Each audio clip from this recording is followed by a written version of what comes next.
Welcome students. आज हम पढ़ने वाले हैं सर्विस और सर्विस मार्केटिंग के बारे में।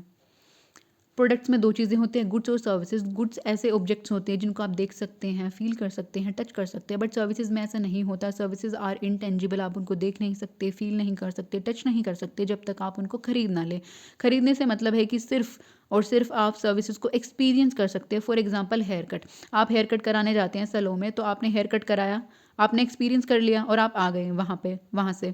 तो क्या हुआ इसमें कि आप एक कोई फिजिकल प्रोडक्ट आप अपने साथ नहीं लेके आए। पर गुड्स के केसेस में क्या होता है कि आप एक फिजिकल प्रोडक्ट अपने साथ लेकर आए हैं। For example you purchase a pen, आपने एक पेन खरीदा तो आप उस फिजिकल प्रोडक्ट को अपने साथ लेकर आओगे घर पे। मतलब अब आपकी ओनरशिप हो गई है उस पर, आप ओनर बन गए हो उस चीज़ के। बट सर्विसेज में ऐसा नहीं होता, ओनरशिप ट्रांसफ़र नहीं होती है, आप सिर्फ एक्सपीरियंस कर सकते हो सर्विसेज को। अब हम डेफिनेशन देखते हैं। According to Philip Kotler, a service is an act. Service एक एक्ट है, एक्टिविटी है और एक परफॉर्मेंस है जो कि एक पार्टी दूसरी पार्टी को ऑफर करती है और वो इनटेंजिबल नेचर की होती है और doesn't result in ownership of anything. और वहाँ पे किसी भी चीज़ की ओनरशिप नहीं होती है, ओनरशिप ट्रांसफ़र नहीं होती है किसी भी चीज़ के, आप मालिक वहाँ पे नहीं बनते हो। आपने सिर्फ सर्विस ली, उसको एक्सपीरियंस किया और आप आ गए वहाँ से।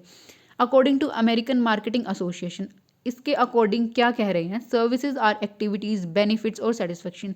सर्विसेज कुछ एक्टिविटीज़ हैं, कोई बेनिफिट फ़ायदा है, कोई सेटिस्फेक्शन है, which are offered for sale, जो कि सेल के लिए ऑफर किए गए हैं, and provided in connection with the sale of goods, और जो कि सेल ऑफ गुड्स के कनेक्शन में प्रोवाइड किए गए हैं। सेल ऑफ गुड्स के कनेक्शन का मतलब क्या है कि कोई गुड्स है उसके रिलेटेड भी तो कोई सर्विस हो सकती है ना, जैसे कि आफ्टर सेल सर्विसेज होती है, मेंटेनेंस सर्विसेज होती हैं, रिपेयर सर्विसेज होती हैं, तो वो भी सर्विसेज हो सकती हैं। उसके बाद हम देखो, हम टाइम टू टाइम ना कुछ ऐसी चीज़ें परचेज करते रहते हैं जिनको हम टच नहीं कर सकते हैं। For example, we buy haircut when we go to the barber shop और the salon, we buy repair and cleaning for our teeth when we go to the dentist. इन सब केसेस में क्या हुआ है कि हमने सर्विस परचेज करी है, सर्विस बाय करी है। It is something done for us, जो हमारे लिए ये कुछ ऐसी चीज़ है जो हमारे लिए कोई एक्टिविटी परफॉर्म की गई है। उसके बाद आता है प्रोडक्ट वर्सेस सर्विसेज। प्रोडक्ट और सर्विस मतलब गुड्स और सर्विसेज के बीच में क्या डिफरेंस है। प्रोडक्ट्स क्या होते हैं, प्रोडक्ट्स आर ऑब्जेक्ट और system made available for customers. ऐसे ऑब्जेक्ट और सिस्टम है जो कि कस्टमर के लिए अवेलेबल किए गए हैं। बट सर्विसेज क्या है, वो ट्रांजेक्शन है, where no physical goods are transferred from the seller to the buyer, जहाँ पे कोई भी फिजिकल गुड्स ट्रांसफर नहीं किए जाते हैं। प्रोडक्ट टेंजिबल है, हम उनको टच कर सकते हैं। सर्विसेज इनटेंजिबल है, हम उनको टच नहीं कर सकते हैं। प्रोडक्ट में क्या है, products are manufactured, stored and transport. Product को हम मैन्युफैक्चर बना सकते हैं, स्टोर भी करके रख सकते हैं, ट्रांसपोर्ट भी कर सकते हैं, भिजवा भी सकते हैं। उसके बाद जो ये सर्विसेज हैं, हम उनको मैन्युफैक्चर भी नहीं कर सकते, क्योंकि सर्विस एक स्किल वाला काम होता है। जैसे कि हमारे टीचर्स हैं, वो अपनी स्किल सीखते हैं ना पढ़ाने के लिए, उनको नॉलेज गेन करनी होती है, फिर वो पढ़ाते हैं। तो एक स्किल है, हम इसको मैन्युफैक्चर नहीं कर सकते, स्टोर भी नहीं कर सकते। फॉर एग्जाम्पल, आपने एक एरोप्लेन की टिकट बुक करी है, आप वहाँ पे आज के लिए बुक करी थी आपने, और आज वहाँ पे आप नहीं जा पाए अनफॉर्चुनेटली, तो आप कल सेम सीट को यूज़ नहीं कर सकते, मतलब आप उसको स्टोर नहीं कर सकते। ट्रांसपोर्ट भी हम नहीं कर सकते हैं, वो सर्विस हमें खुद ग्रैब करनी पड़ेगी। For example, electronic devices, furniture, food items and vehicles, this are the example of product. ये प्रोडक्ट के एग्जाम्पल है। सर्विस के एग्जाम्पल क्या होंगे, क्लीनिंग हो गया, कार रिपेयर हो गया, मेडिकल चेकअप हो गया, हेयर कट हो गया, etcetera. Product can be return और रिप्लेस। जो प्रोडक्ट होते हैं वो रिटर्न भी किया जा सकते हैं, रिप्लेस भी किए जा सकते हैं। बट जो सर्विसेज है वो ना तो रिटर्न की जा सकती, ना रिप्लेस की जा सकती। मान लो आपने हेयर कट करवा लिया, अब क्या आप उसको रिटर्न और रिप्लेस कर सकते हैं, नहीं कर सकते ना। बट प्रोडक्ट में ऐसा हो सकता है, अगर हमारे पास डैमेज प्रोडक्ट आता है तो हम बहुत बार क्या करते हैं, हम उस चीज़ को रिटर्न या रिप्लेस करवा लेते हैं। Product can be sold identical. Product होते हैं जो वो सेम हो सकते हैं, बट जो सर्विस है वो सेम नहीं हो सकती है हर बार।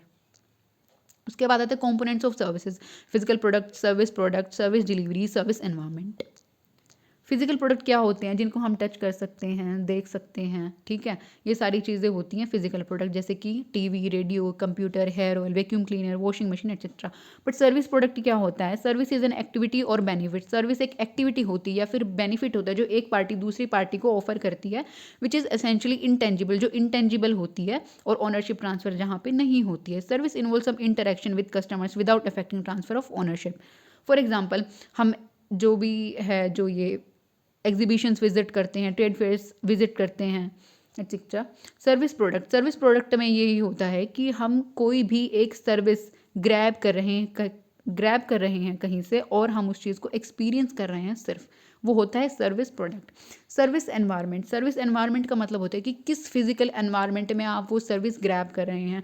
For example you go to a restaurant, ठीक है, आपको खाना खाना है, आपका मेन मोटिव तो क्या, आपको खाना खाना है, बट आप ये भी तो देखेंगे ना कि वहाँ का एनवायरनमेंट कैसा है, आपको बैठ के वहाँ कंफर्टेबल फील हो रहा है नहीं हो रहा, आपको अच्छा फील हो रहा है नहीं हो रहा, वहाँ का अरोमा कैसा है, वहाँ का स्ट्रक्चर कैसा है, वहाँ का फर्नीचर कैसा है, हाइजीनिक वे में मेंटेन किया है या नहीं है। तो वो होता है सर्विस एनवायरनमेंट कि किस फिजिकल एनवायरनमेंट में वो चीज़, वो सर्विस आपको प्रोवाइड की जा रही है। Service delivery, service delivery is an important component of service. Service delivery is of great importance to the customer's overall perception. ये एक सबसे मेन कंपोनेंट है सर्विस डिलीवरी किसी भी कस्टमर के माइंड को चेंज करने के लिए। जितनी अच्छी क्वालिटी की आप सर्विस प्रोवाइड करोगे, जितने अच्छे वे में सर्विस की डिलीवरी होगी, उतना अच्छा कंज्यूमर का माइंड हमारे प्रोडक्ट के लिए होगा, उतनी अच्छी हमारी गुडविल बिल्ड हो जाएगी। Some characteristics of services. Intangibility. Services are non-physical and cannot be seen, tasted, felt, heard or smelled before buying. Services को हम देख नहीं सकते, सुन नहीं सकते, फील नहीं कर सकते, स्मेल नहीं कर सकते जब तक हम उनको बाय ना कर ले। फॉर एग्जाम्पल हेयर कट, जब तक हम हेयर कट करवा ना लें उससे पहले हम क्या हम हेयर कट को देख सकते हैं? हम उसको टच कर सकते हैं, फील कर सकते हैं? नहीं कर सकते ना। जब हम करवा रहे हैं उसको, जब हमने परचेज़ कर लिया तभी तो हम उसको एक्सपीरियंस कर पा रहे हैं। उसके बाद एक इंसेपरेबिलिटी। इंसेपरेबिलिटी का मतलब होता है कि एक सर्विस प्रोवाइडर होना बहुत ज़रूरी है। सर्विस प्रोवाइड करने के लिए वो सर्विस जो है वो सर्विस प्रोवाइडर से अलग नहीं की जा सकती। फॉर एग्जाम्पल एक टैक्सी ड्राइवर है, वो क्या करता है, सर्विस प्रोवाइड करता है, अपने कस्टमर्स को बैठाता है और जहाँ पे भी उनकी डेस्टिनेशन होती है उनको छोड़ देता है। तो क्या है, क्या हम यहाँ पे सर्विस प्रोवाइडर से उसकी सर्विस अलग कर सकते हैं? नहीं कर सकते ना। तो सर्विस इनसेपरेबल होती है। वेरिएबिलिटी, वेरिएबिलिटी का मतलब होता है कि service person to person vary करती है। कैसे? फॉर एग्जांपल एक्टिंग, एक्टिंग का अगर हम एग्जांपल लेते हैं तो हमारे फिल्म इंडस्ट्री में बहुत सारे हीरोज़ हीरोइंस हैं। तो जैसे कि सलमान खान हैं, उनका अपना एक अलग तरीका है एक्टिंग करने का, उनके एक्सप्रेशंस अलग होते हैं, उनका गेस्चर अलग होता है। सलमान खान का अलग होता है, शाहरुख खान का अलग होता है, करीना कपूर का अलग है, रानी मुखर्जी का अलग है। जैसे कि सब लोगों का एक अपना अलग तरीका है वो सर्विस प्रोवाइड करने का। पेरिशेबिलिटी, पेरिशेबिलिटी का मतलब होता है कि हम सर्विसेज को स्टोर नहीं कर सकते हैं। जैसे कि आपने एक एरोप्लेन की टिकट बुक करी है आज के लिए, आपकी आज की फ़्लाइट थी बट आप अनफॉर्चुनेटली आज नहीं जा पाए वहाँ पे, तो आप वो सेम सीट कल यूज़ नहीं कर सकते हैं, आपको दोबारा से बुक करनी पड़ेगी। तो हम ऐसे ही सर्विसेज को स्टोर नहीं कर सकते हैं। Lack of ownership, lack of ownership का मतलब है कि आपने, जैसे गुड्स में होता है कि आपने एक पेन खरीदा, पैसे दिए, आप उस पेन को घर पे ले आए, ओनरशिप आपकी हो गई, आप उसके मालिक बन गए। बट सर्विसेज में ऐसा नहीं होता है। आपने एक बार एक्सपीरियंस कर ली और ख़त्म, आप उसकी ओनरशिप ट्रांसफ़र आपके लिए नहीं होती है। उसके बाद है हेट्रोजीनिटी। हेट्रोजीनिटी का मतलब होता है अलग अलग। द क्वालिटी ऑफ सर्विसेज में vary from one provider and location to another. अलग अलग पर्सन अगर सर्विसेज प्रोवाइड कर रहा है तो सर्विस की क्वालिटी वेरी कर सकती है। क्योंकि मान लो अगर आप एक प्रोफेशनल के पास सर्विसेज ग्रैब कर रहे हो तो उसका एक तरीका अलग होगा, अलग लेवल का होगा। एक आप किसी प्रोफेशनल से नहीं ले रहे हो वो सर्विस तो उसका एक अलग तरीका होगा। एविडेंस क्रिएशन, एविडेंस क्रिएशन का मतलब क्या होता है? एक सर्विस ऑर्गेनाइजेशन में प्रोवाइड टेंजिबल एविडेंस। जो सर्विस ऑर्गेनाइजेशन होती है ना, एक टेंजिबल एविडेंस प्रोवाइड कर सकती है। बट कैसे? एक कंप्यूटराइज रिप्रेजेंटेशन कर सकती है to help customers form expectation, ताकि वो उससे एक्सपेक्टेशन बिल्ड कर पाए कि हाँ इस तरीके की सर्विस होगी। Customization, services can be customized to meet a customer specifications but they may take longer to produce.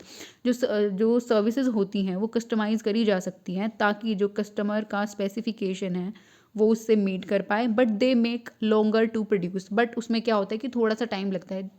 एक मान लो एक कॉमन प्रोडक्ट है कि हाँ जी हम ऐसा सर्विस प्रोवाइड करते हैं, सबके लिए सेम है, बट कोई कस्टमर चाहता है कि हम उसमें कस्टमाइजेशन करें, उसमें थोड़ा कुछ अलग करें, उसके अकॉर्डिंग करें, तो उसके लिए अलग से वो चीज़ करने में हमें थोड़ा टाइम तो लगेगा। तो ये होती हैं characteristics of a service. Thank you, आज के लिए इतना ही। आगे का हम मिलते हैं नेक्स्ट वीडियो में, नेक्स्ट पार्ट में।